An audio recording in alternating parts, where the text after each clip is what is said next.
Okay, so my name is James Carpenter. I'm from Laravel. I'm a senior infrastructure engineer there. And I'm going to talk to you today about... Oh no, the clicker doesn't work. There we go. I'm going to talk to you today about our observability product, Nightwatch. So first, to understand Nightwatch, we should probably understand Laravel. What is Laravel? Laravel is a complete batteries-included application development ecosystem. It's one of the world's most popular web development frameworks with millions of apps deployed globally. As a business, we're a team of just over 80 people now. That's actually grown from single digits in just a couple of years, so rapidly expanding. And we cater to everything from solo devs, small agencies, all the way up to large enterprise customers. Oh, this really doesn't want to go. There we go. So what's an application development ecosystem? Well, at the heart of it, we have the Laravel framework. That's an open source, highly opinionated PHP software development framework written by our founder, Taylor Otwell.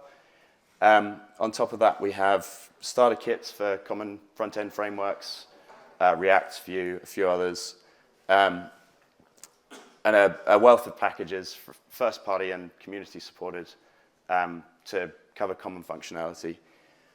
On top of that, we have a suite of hosting and deployment products through self-managed VPS, Forge product, serverless in Vapor, and then a full containerized platform as a service cloud offering in Laravel Cloud. And through all of this, we share a common goal really in kind of abstracting things that take away from what developers are interested in doing, which is writing code and focusing on building their application and what makes their application unique, rather than reinventing the wheel or, solving already solved problems. So the one thing missing from this story was monitoring, and that is where I'm going to get it one of these days. Am I pressing the wrong button or what? There we go. That's where Nightwatch comes in. So Nightwatch is our flagship observability solution. It's purpose-built for Laravel to monitor Laravel applications wherever they're running.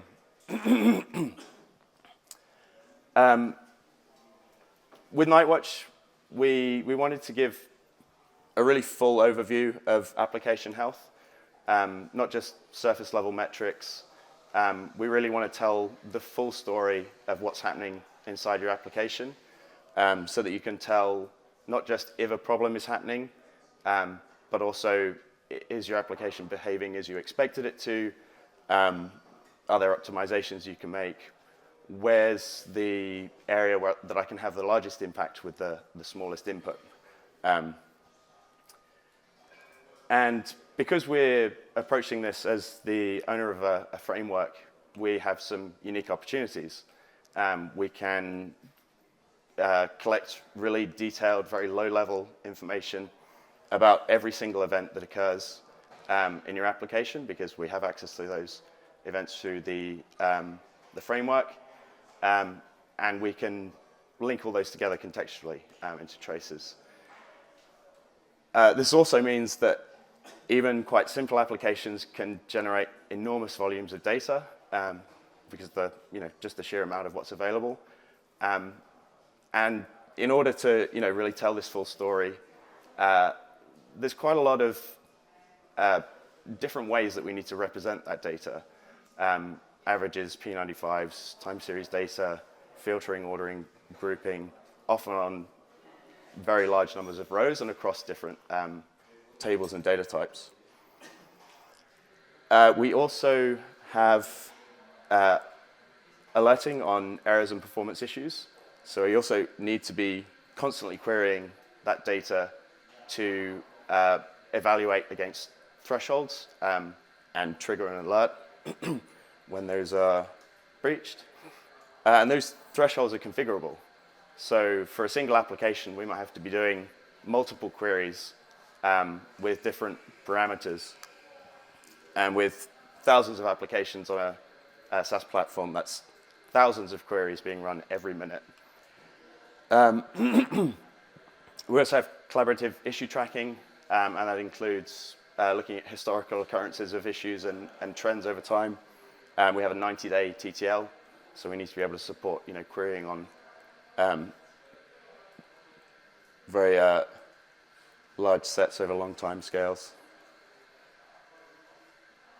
There we go. And we also collect logs. Logs are really only useful in two situations: right when they're being generated, or at a time when something specific happened. So we need those to be searchable, filterable. We also need them to be delivered really fast. We also have a free tier, so we still can cater to everyone from the solo devs, hobby projects, all the way up to big enterprise applications. And that also means that we need an architecture that's going to work for every scenario, from tiny apps and a lot of them, all the way up to very, very large scale.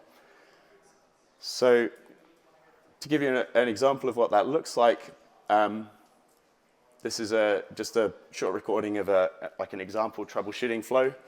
And you can see we're able to move very quickly from sort of 1,000-foot view of overall application health, identify problem areas, drill into these nicely filtered groups, views,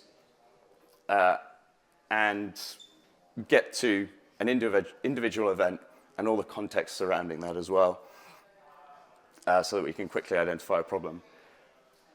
This is just a test data set that's quite small in the grand scheme of things, but it's very comparable performance even at hundreds of millions of rows, and we have users that are using it that way.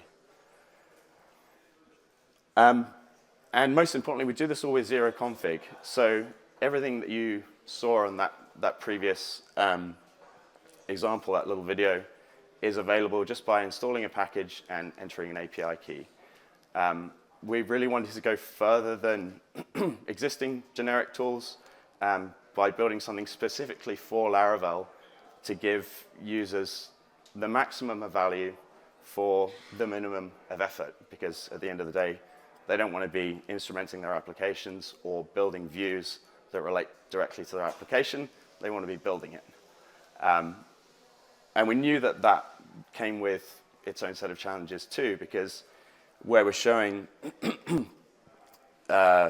those views with multiple different data types, big volumes across different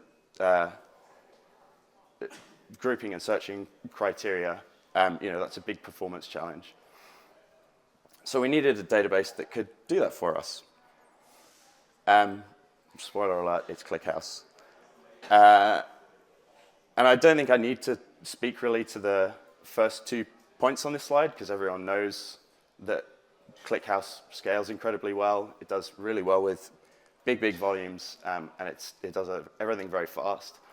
But really what sold ClickHouse to us as the solution that we wanted to use was the flexibility of what it allowed us to do with this big volume of data. So every scenario that we encountered, excuse me, in the way that we wanted to query the data, there was a tool or a set of tools that would allow us to make that work, whether that's materialized views, we've spoken earlier about Bloom filters and lookup tables, different statistical measures that are trade off differently for different use cases, different table engines, partition and sort keys, column grouping, hashing.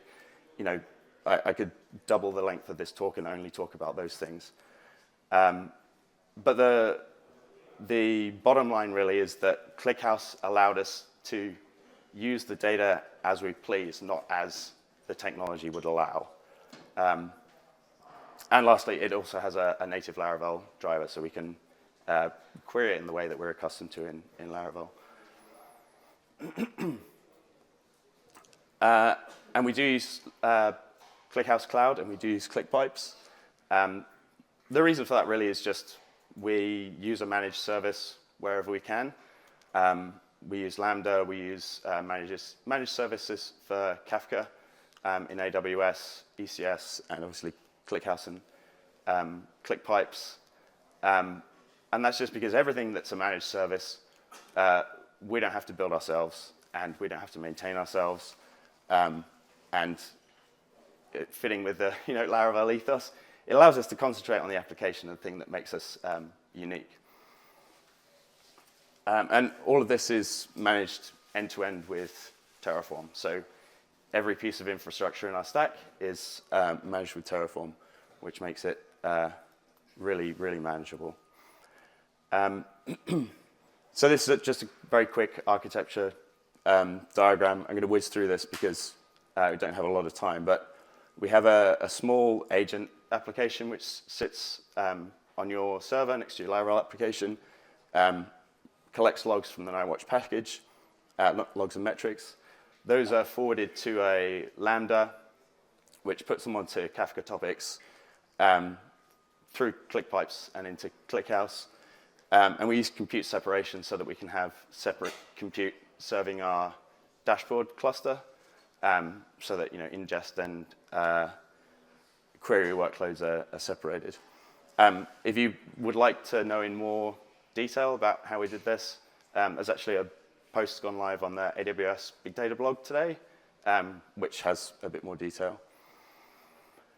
So the overall impact of this is that we're actually able to go from proof of concept to production release in 2 regions, Europe and US, in just 6 months, with no changes in our architecture for event loads from 0 all the way up to the highest we tested was 1 million events per second. That's obviously small potatoes in ClickHouse land, but that's enough scale for us to comfortably grow for quite a long time yet. And we did it all with just a team of 8 people, a small dedicated team between here, Australia, Japan, and New Zealand. And so to finish up, this is where we're at today. Just a small snapshot of kind of where we've grown to, and I think the headline here is really the 99.4% of queries served in under a second. And I think actually our P99 is something like 500 and something milliseconds. So we're able to do all of this in a fantastically performant way, and that serves our customers beautifully. And that's me. Thank you very much.